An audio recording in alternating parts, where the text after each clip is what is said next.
How's it going? Brad Riley here and welcome to another video. And in this one today we have something new. We have a collaboration with Joshua Daniel George. Now for those of you who don't know Joshua is another agency creator like me. He runs a really successful agency, and something interesting for a lot of people that don't know me or know Josh that well, we actually used to be business partners about 2 or 3 years ago now. We ended up parting ways because we wanted to go in different directions. And it's so interesting to see because, you know, I've gone down the route of office payroll employees, like the more traditional in-house type route. He's gone down a completely different route where he is the actual media buyer through his own agency. He works purely digital based. And again, he's got a lot higher profit margins, but less clients, but he does extremely well for himself. So if you're interested to see this chat today, first of all, about why we parted ways, our thoughts on having a business partner, a bunch of other things, an update on the space, the way we see the agency space at the minute, and also some more information on the benefits of maybe the route that I've taken, the route he's taken, our differences. A really helpful chat. Less of a sit-down interview, more of just a conversation between ex-business partners and good friends. So without further ado, Josh's channel is linked down below. This is a 2-part series. Part 1 is on my channel, part 2 is on his. So make sure you go over there, subscribe to his channel, watch his content. He's somebody in the space that you definitely want to keep an eye on. Without further ado, let's jump into the chat. The course review, there you go. You're my student back in the day, weren't you, boy? Remember that? Let's see. Let's have a look. This video was asked for like a couple of times and Nobody asked for the video. If you're being honest, you just wanted the affiliate commission back then, bro. yeah. And I wasn't sure I could give like an unbiased. Is the affiliate link still in there, or that would be removed now? Nah, I've removed that, yeah. But I spoke to Brad Riley and he said, no, just be brutally. Go on, bro. Remember this. There This you is go. throwback. That's awesome. So, you know, you've got your client and now it's time to get like interesting. We talked about this yesterday, though, weren't we? Like, that was, the course was so practical. Like, so, it just told you exactly what you need to do. No bullshit, nothing fancy, just, okay, do this, say that. Yeah. I remember the closing script was something like, you'd say the price and you'd say something like, the closing script back then was like, so this is going to cost me about 10 hours a week. My hourly rate is 20, therefore it's 200 a week. You know, therefore it's, you know, X amount a month. Does that sound fair enough? Or something like that, wasn't it? Yeah. And it worked though, right? That's what's crazy. The thing is, back then, things have changed so much now. And I feel like if you released a program like that now, I don't know how well it would do, because I feel like a lot of people attach more so to the bells and whistles to it rather than the practicality. And maybe I'm wrong on that, but I agree so much. Yeah, I think back then, like, the practicality was more valued, and then obviously when more and more people started bringing out courses, you sort of needed something new to sort of separate yourself from the rest. I remember when I first brought out my course, I was asking you, like, should I record it in Bali or something like that? And you were like, no, you don't need, you can record the ads in Bali, but the course itself can just be in your bedroom, like no one cares. Yeah. The thing is, back then as well, we just had this conversation yesterday. I mean, that was back in 2018, and it makes me realize how long I've actually been around this game, you know? Like, you think back then, it was the UK entrepreneurship scene. It was like, we were just saying, like, a lot of the people that you see these days who are most popular and around the space, a lot of which were like coached by me back in the day, which is so crazy to see, because it was only 3 years ago, but the industry changed so much. And it makes me think I was back there, like, back in the beginning. But I mean, 3 years isn't that long in terms of business, but I feel like in the SMMA industry, a lot has changed in 3 years. Yeah, 100%. Yeah, because that's funny you should say that, because like, I first got in, actually, you know what, you reached out to me on Instagram. I remember that. It was around Christmas time and I was bowling with the family, and then you reached out to me and I was like, I watched this guy on YouTube. Yeah. And then you only had like 2 or 3 videos or something like that, but because it was like SMMA related, I watched it. And then you said, should we do a collab? And that's how we sort of got in touch. But I remember thinking, like, oh yeah, like that's cool. Like, someone else is doing SMMA as well. But back then it wasn't. If you were doing SMMA and someone else was doing SMMA, you'd immediately have like a connection. Whereas now there's so many people doing it, it's no longer. You were doing fitness stuff back then, because you were making a transition. So we were in 2 very different spaces, really, because I'd at that point been running my agency for about 6 months, mainly using I was mainly like, I had just really transitioned from freelancer to automating and outsourcing everything. And Yeah. my angle back then was like, it's very different to now, you know, like now I've got physical employees, offices and stuff and management. But back then it was, I had just transitioned from being a freelancer and learned how to outsource. And I was like making pretty decent money with very high profit margins, basically not doing much. But I'm still very new to the game, really. I could have been having my business maybe 6, 9, 12 months, whatever. Yeah. And then you had actually been transitioning. So you'd been doing fitness coaching and making money from that, but Yeah. you just transitioned into running an agency. And did you have clients when we first started talking or not? I had, so when we first started talking, I think I was on the verge of getting one client. Yeah. And then when you released your course, so I went from fitness content, and then there was a guy called Isaac Marley. I'm not sure you're familiar with him. I remember him. Yeah, he was OG back in the day, wasn't he? Yeah, he was doing the same. He was doing Yeah. fitness content, and we both had like 300-400 subscribers on YouTube. So because we were doing the same thing, just he was in Australia, I was in the Netherlands. We sort of like kept in touch, and we used to comment on each other's videos and stuff like that. And he started doing like promo videos and content creation. I was like, okay, that's interesting. That's not like fitness related, but he was making money off of it.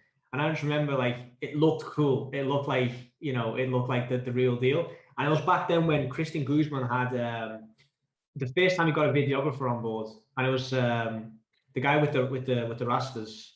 I forget his name now. He was only there for a short period. Yeah. But like, so all of a sudden Christian Guzman's got this videographer. Isaac's doing this content creation stuff. So I thought, okay, there's something here with this content creation. I need to get onto that as well. And then I started off from promo videos and slowly making that transition on YouTube. And I remember thinking as well, like, how is my audience going to react? Bear in mind, 300 subscribers. No one cared. But no one gave a oh shit. my God, how am I going to do this? Do I need to change my Instagram handle from Joshua Daniel Fitness? How am I going to do all this? How am I going to pull it off without looking like a sellout or something like that? So then I done content creation, and that was sort of like the main thing. I was doing content creation, and I wanted to do local social media management because just because like that's sort of how the market was like transitioned to. Everyone that was doing content creation started offering social media content as well, and that's when we sort of got in touch. And I remember my dad put me in touch with a recruitment agency in London that he was working alongside, and said they wanted exposure. That's what he said. They want exposure on social media, so can you help them out? And then that company actually said, well, we'll fly you and your dad out to London, so we can meet up and we can discuss what's possible. And that's when I remember I was at the airport at the gate, and you put on Instagram saying, I'm going to release this course. You said something like, I've landed 20 clients in the last like 30 days. I'm going to release this course. The beta price is X amount of, I don't know, whatever it was. I remember replying to that thing, bloody hell, 20 clients. Like, imagine having that all like on social media management, because Facebook ads was still in its infancy. Well, it was. I mean, 3 years ago is a long time, a short time, but it feels like such a long time in this industry because back then Facebook ads, it was still I would still say it was the concept of SMMA and stuff like that, but like management was kind of my angle back then. I would say, like initially when I first launched the program, there wasn't.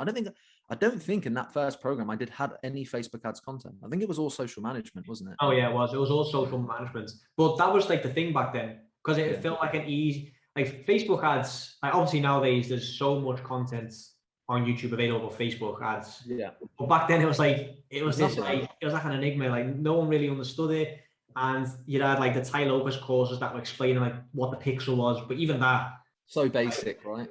Yeah, but it felt like such like advanced, like technology. Like I just couldn't get my head around it. And social media management just felt like tangible, easy. I understood it. And then back then I felt like the whole community was much tighter back then as well, because it was smaller. So everyone knew everyone in the industry, and everyone like connected, like genuinely like was trying to help out. And everyone was sort of like saying like the younger generation, which was what we were back then, we understand social media, whereas the older generations don't. Therefore, we're native to the platform. We understand Instagram, the algorithm, and stuff like that. And the older generation wouldn't cut it these days, would it really? No, 100%. No, it's like, but back then that was a big thing, and social media management was a very popular way of getting started with SMMA. You had success, because I remember, because I don't know if a lot of people watching this, I mean, it depends. Some of the newer people will not know much about the fact that how long we've known each other and stuff like that. But me and Josh go back like right to the very beginning, really, of our online entrepreneurship journey. Yeah. And you actually think about it, like, you had pretty early success with the program when it was launched, like most people did, honestly. Like, not to my own horn at all here, but literally almost everyone who joined the program 100%, yeah, had success with it, right? Especially back then when it was new, fresh, so practical. And I was never claiming it to be something to get you to 7 figures or even to grow multiple 6 figures. But people, if you want to get your first client, it worked. And I remember you messaged me after like a week in the program. You're like, yeah, like I've set all these meetings and closed deals. And I think I've even got testimonials still back on like the webpage, back in like some old stuff. And it was crazy. But as soon as we connected, like we just got on like right away. Yeah, and I called you up. I phoned you up. I don't know what it was over. I don't know. This was before we become business partners, because I think a lot of people won't know that either. But we actually we had So when I went on that trip in London, we had a WhatsApp call, and I think you were living in, was it with Barley's parents or something like that? Yeah, I was living with my now fiance at the time. She was my girlfriend, but I was living at her parents' house because I moved. So I went to uni, and as a lot of people know, I dropped out of uni. But when I dropped out of uni, I met my now fiance at university. So I moved up to live with where she lives in the country. So when we first went up there, and I only had my company for a year, so I couldn't get a mortgage. So we actually ended up moving in to her parents' house. So I remember being in their kitchen, and I don't know why we could. I think it was the first time outside of Instagram DMs that we'd ever connected, wasn't it? Yeah, we had like a WhatsApp call. Yeah, and when would that have been? 2018, probably. Yeah, so it was on. So the very first time it was on that London trip. It was like January 2018, something like that. Yeah. I always get mixed up with 2017, 2018. It's sort of all like more into one. But it was around that time anyway. And I remember you saying like, okay, I've got 20 list, like, because I wanted to know like, how did you get 20 clients? And you were saying it's all through freelancer websites like Upwork. Yeah. And you said like that's what the course is about. So I was like, oh, I can't wait for this course. Like this course is going to be an absolute game changer. And you were sort of giving me like the basics of Upwork. And I remember I was in the hotel room with my dad. He was just getting his emails sorted on his iPad. And I remember like logging in onto Upwork for the first time and like creating a profile and stuff like that. And just like browsing, like just seeing like what was available. And back then, like no one was really on. I feel like you were the very, very, very first person ever on like in the SMMA space to sort of do it via that method. Yeah, I brought that whole thing to market, which is crazy. 100%. Yeah. No one knew about it, and that's why it went really well, because me and Josh, like just before we started putting the camera on here to film, we looked back for our channels, and we found a couple of videos where back then one of the biggest angles and selling points to the Upwork freelance method was no cold calling. Like we had a video, you might even be able to get it up and find it, but the video was called "How Josh Landed a Client or 2 clients or whatever without cold calling or going door to door." Now, for most people, if you're new to this space, like you wouldn't even think, nobody talks about cold calling or going door to door much these days. But back then, that was kind of like the go-to, I believe. He never made a cold call. He never made a cold call. He landed his first client without cold calling or door to door. Yeah, crazy, right? And that was the difference. So like the big benefit for that back then was that you didn't have to cold call. You didn't have to go door to door. Fantastic for introverts, no matter where you are around the world. You can do it from your laptop. And it was very applicable, right? Like you said, like it was very practical, the program. And it's crazy. But then, I mean, just to fast forward then, I don't know how long it was. I mean, it was probably 6 months, maybe even 12 months until we became business partners, right? We don't work together anymore, and we're going to discuss reasons why. We've actually gone in two very different directions now, which is awesome. And we're still very good friends, but I'd like to get into that a bit more, but let's put a date on it. Like, do you remember when we decided let's partner up in our agencies and basically I think it was around May time. That's what I know. So I think it was May 2018. Was it in 18? Was it not 19? Do you reckon it was 18? Yeah, because 18 was 2019 was the year. 2018 was the year that I first went to Rome and Toronto, and that was in August. And that was obviously that I kind of went up to meet Quentin and Jovan, and by that time we were already business partners. So it had to be in May of 2018. 18, yeah. that means you released that course in January 2018. I mean, the first client I got through Upwork was called eMind Club. And basically, it was this guy who wanted to recreate like LinkedIn for entrepreneurs. The concept sounds quite cool, but he basically what he wanted a bunch of Twitter followers, Instagram followers, and stuff like that. So I thought, okay, social media management. And I remember asking you, like, should I outsource this or should I do it myself? And you were like, no. You need, this is the first client. Just outsource it the same way you found this job in the first place through Upwork as well. And I've done that. And the guy he was constantly complaining. He wanted weekly phone calls. Bear in mind, this guy's in America, so I had to call him up every week physically, like on the phone. And I had to explain, or I had to tell him, like face to face, or on the phone call, obviously, how many Twitter followers he had gained and how many Instagram followers he had gained through my posting. And it was an absolute nightmare. And I remember I asked both you and Quentin, like, what should I do? Should I drop him or should I keep it going? And you guys both said, just keep it going for as long as you can, because at the end of the day, it's an hour a day out your, an hour out of your day to set it all up. You can outsource the posting, just deal with as bullshit for for however long it lasts. And then 3 months in, because I charged them like $600 a month for 30 posts. When you think about it, like it's mad the way you got away with that. Because there's no direct ROI on management. I think the thing is, it's interesting, right? And I think back then, you look back now on how far we've come, and the concept sounds great on paper, but realistically, it misses. There's so many holes that need to be plugged.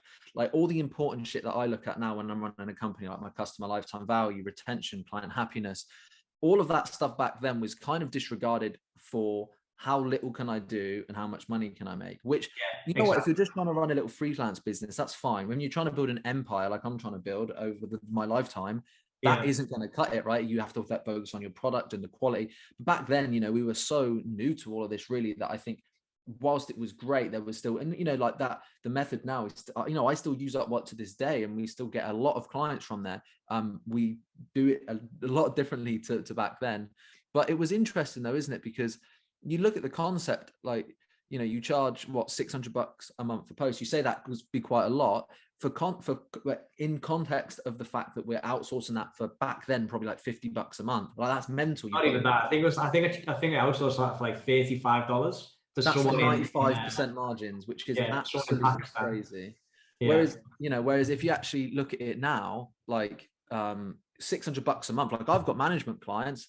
I've got one right now that pays me over $1,000 a month, about $1,100 a month, and we basically manage a Facebook group for them. I haven't spoken to them, because we had a lot of back and forth when we first started the relationship. But they're a huge company, so it depends how you look at it, because they are, I can't say their name, but they are in the product that they sell, they are the number one in the industry, so they're the biggest in that product. So $1,000 a month to them, and the return that they get from the management of the Facebook group, they sell a product that's about $200-300, and there's upsells and stuff. So there's like add-ons and that to the product, so an average customer to them is worth $300-400. So if we can, from a Facebook group, generate a couple of customers a month, they're pretty happy, and they're such a big business, it makes sense. But it's a bit different, I think, when it's like a beginner startup who wants, they think that back in the day, the amount of management clients I would speak to that would want to get sales and revenue and return from just posting a few posts, it was crazy. But as we know now, that probably isn't the best way to. Well, that's it. Like I think that's sort of where with the management, that's sort of where we went wrong. But that's sort of how it was back in the day. Like you would promote managing the socials as you're going to get sales from this and followers and stuff like that, when indirectly you might, but because it's difficult to show them the ROI, that's sort of where I think that's why we both sort of transitioned to Facebook ads and started offering that as well, just because it's easier to show them, okay, this is how much money we've made yet, this is how much money we've spent. But after like 3 months, this guy sorry, bro, I'm gonna have to, sorry, 2 seconds. I've got to take this. Sorry, mate. We can just no worries, man, no worries. I'll continue with the story anyway. But after 2.5 months, the guy, he basically stopped the job, because we did everything through Upwork, and he stopped the job post, and he basically messaged me saying, listen, we're going to stop working together after this period has ended. And he was the one who left like a negative comment, like a negative, you know, a negative review on my Upwork channel. And it made me realize how dependent you are if you use Upwork as the platform to get your clients, and you keep your clients on Upwork, how dependent you actually are on, you know, on what they say, because one bad review can put your whole profile back. I was just saying then, like, how with Upwork, if you get a bad review, like how much impact that can actually have on the rest of your profile. It's massive, isn't it? Like, I mean, it goes both ways though, because if you have a built-up profile, loads of good reviews, it does the opposite. Like, at this point now, my profile, you know, I've nurtured it over the years. I've got a decent amount of earnings on the profile. Top rated plus, which puts me in the top 2% of all freelancers on the platform. I've got 100% job success score. I've got all 5-star reviews. Besides, I've got one that's like a 4-star review. All the others are 5 stars. And that means then if I'm reaching out to 100 people and someone else is reaching out to 100 people, I'm going to probably get better responses. But then it's a risk you take. But that's why you have to consider the opposite end as well, because if you get a shit review from someone, you do a terrible service, then you can't just blag it, because else you're going to get a 1-star review, which is going to have the adverse effect, which is you're going to get no responses, right? So it is a constantly like treading on eggshells, but it makes you realize, it's a lesson that I learned, is like very early on in business, and I've come so far and I know this a lot more now, but you have to take on clients really that you know you can help. You have to, your red flag detector comes up massively, because, you know, if you take on someone and you tell on that first call, nightmare, super high maintenance, going to cause a lot of issues, it makes you start to think, okay, I've got to think beyond just the short-term money here. I've got to think, how much money long-term am I going to lose if I get a 1-star review from this person?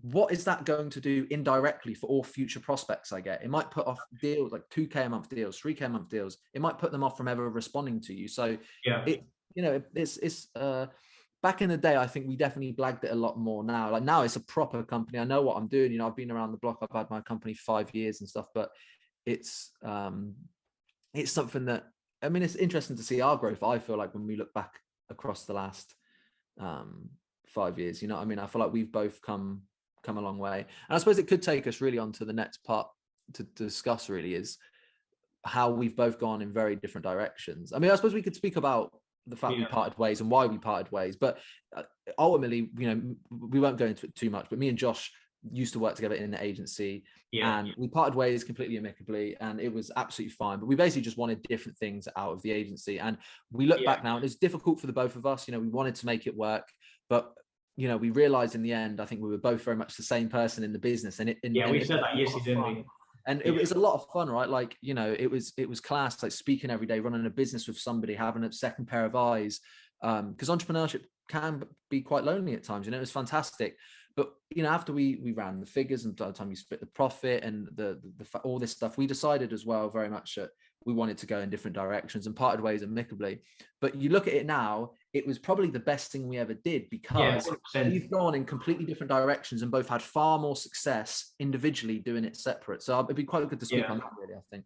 Yeah, because I think if we would have let that drag out for longer, that might have affected our relationship as well, like as friends. I think, because I think so. I think we stopped it at the right time, because I think it was coming. Like, I think we both felt that, okay, if we both want to grow further, we're going to have to part ways.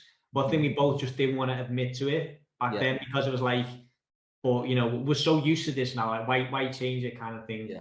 I think for me, because before that we met, like before we sort of parted ways, we met up in Liverpool. I think just for that, I think I was there meeting family. And then you said, well, you know, I'll get the train up, and we'll sit off somewhere.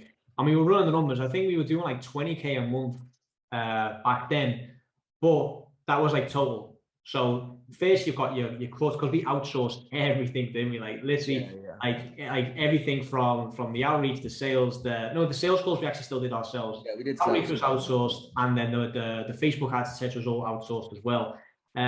So it ended up being like 3 or 4K each after everything was outsourced and all the costs were taken off. And we were managing like quite a lot of clients, you know, to get up to 20K, but the actual take home was not a lot. And like, I think that was a moment for both of us when we ran those numbers and realized, okay, we're making 20K. It's a multiple six-figure business, but we're still actually on like a normal, like regular wage. I think that's also both hit home for us. Like, okay, we need to switch something up or change something here, you know, in order to actually, you know, start growing. 100%. Because I think the average marketing agency in the world operates at about a 25% profit margin. Now, you know, that's because, and that's more of a traditional agency, granted, when you've got, you know, offices and stuff. But even if you take away all that stuff, I would say on average, it does depend. I mean, I would argue the more you charge a client, the more your margins will go up. But on average, most agencies, online agencies, operate somewhere probably around the 50% margin, maybe 60%, something like that. Now, that's all great when you're taking home that yourself. Like if that was just me running that 20K agency, it would be 10K profit.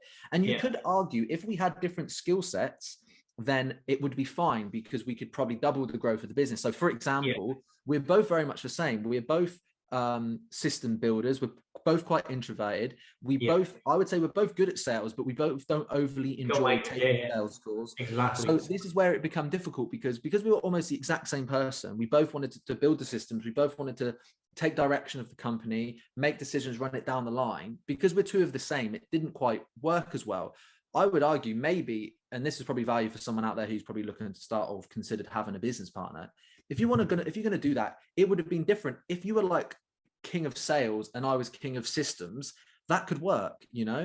If I was a media buyer and you were sales, or you were sales and I was a media buyer, you could make that work because then you could argue, right, it was 20K a month. I was doing all the media buying, taking home 10K, and you were doing all the sales, taking home 10K. That could work, right?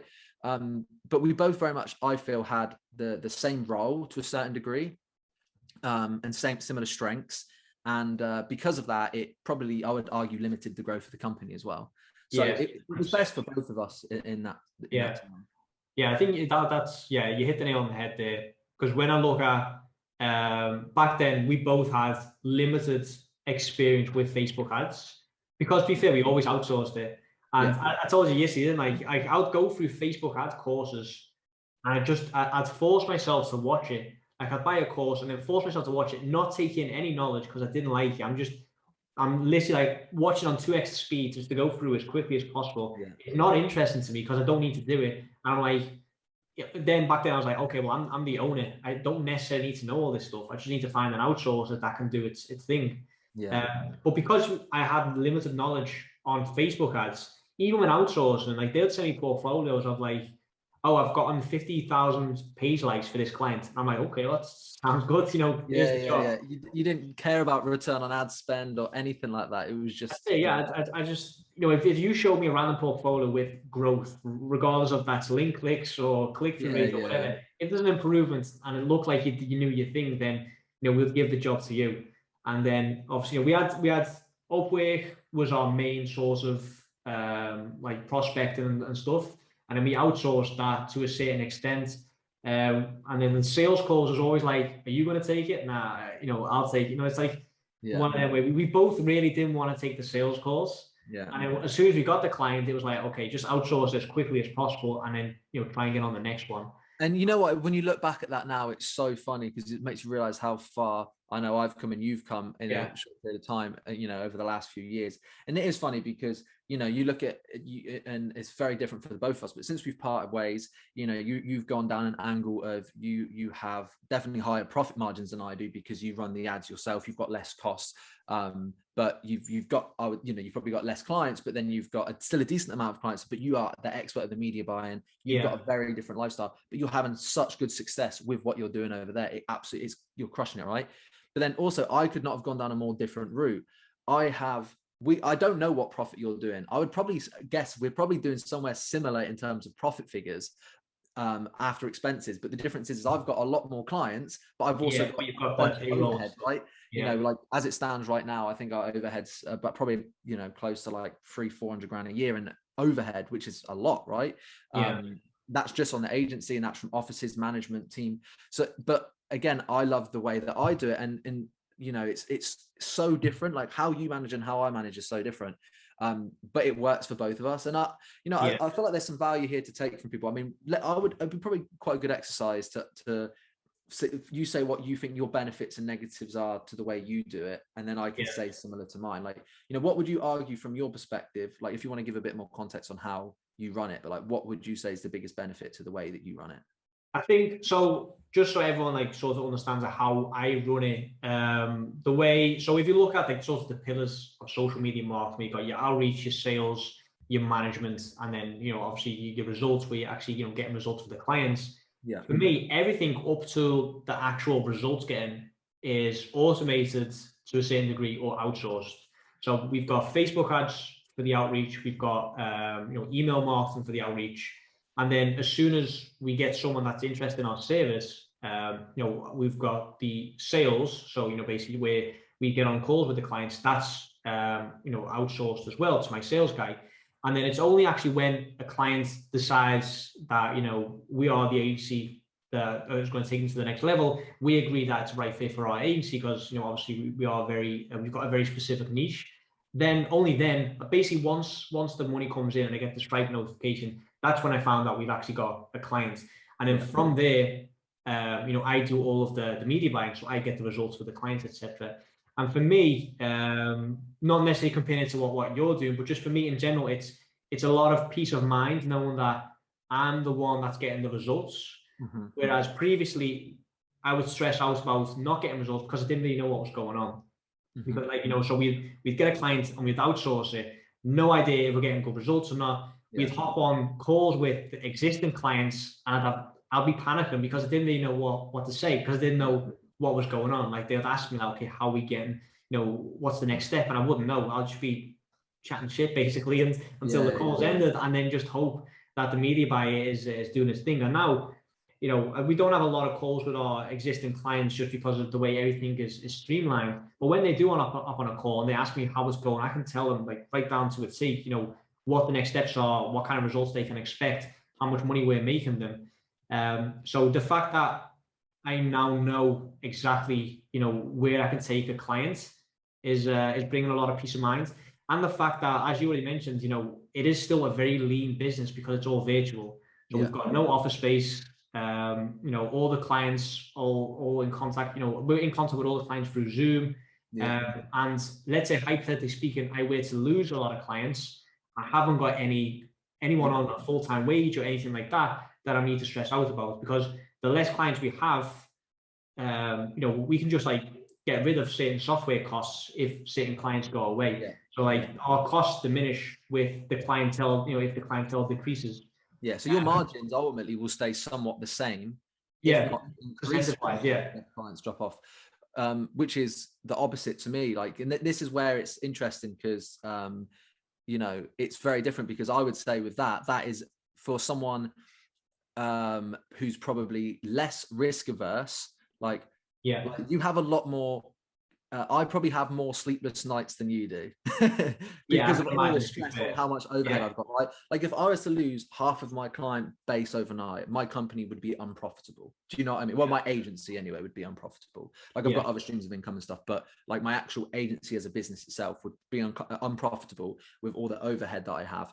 And unlike you, I could get rid of software costs, sure, but I can't just fire someone because we lose a couple of clients, So it's definitely interesting. But I mean, what I'd like to say on the note of that, and this is where everybody's different, but as a negative, would you say is that you can't disconnect, or can you? Like how many hours a day do you work? And then what happens if you fall sick, or what happens if you, like hypothetically speaking, you were to get hit by a bus tomorrow? What happens there? Is there a backup plan? Have you got, like what's the deal there? Well, that's the thing. Like, so if I look at my daily structure, just because obviously, I'm at my computer 24/7, to be fair, just because I actually enjoy it. Like I'm always looking up things. I'll research stuff. I'll buy courses and stuff like that and go through those. But if I just look at what I actually have to do on a daily basis, I think I'll spend about 90 minutes to 2 hours a day running the ads, and that's only when there's so that's it. It is every single day. So every single day there is at least one thing that I need to do, which is check the ads. I don't make changes every day. Like sometimes I'll race through it in 15 minutes, realize all the clients are profitable, then I don't need to do anything. But most days there is at least one change I need to make to at least one account, just because I am managing 25 clients. So there's always one client that needs some kind of changes made to the ads, or they'll like, obviously now Black Friday is coming up, so we're getting a lot of content for Black Friday. So every single day I'll check there is at least a new image or a new carousel that I need to set up because Black Friday is coming up. So that is the one negative. Like, whereas, because we talked about that yesterday, didn't we? Where you said, when I look at my day to day, I'm actually, because we were talking about when to do this collaboration, you said, well, to be fair, I'm quite flexible. There's not actually a lot in my calendar nowadays. With me, there is always at least one thing, which is obviously the managing of the ads. But yeah, hope you found a bunch of value, and I'll see you in my next video, but hopefully over part 2 on Josh's channel.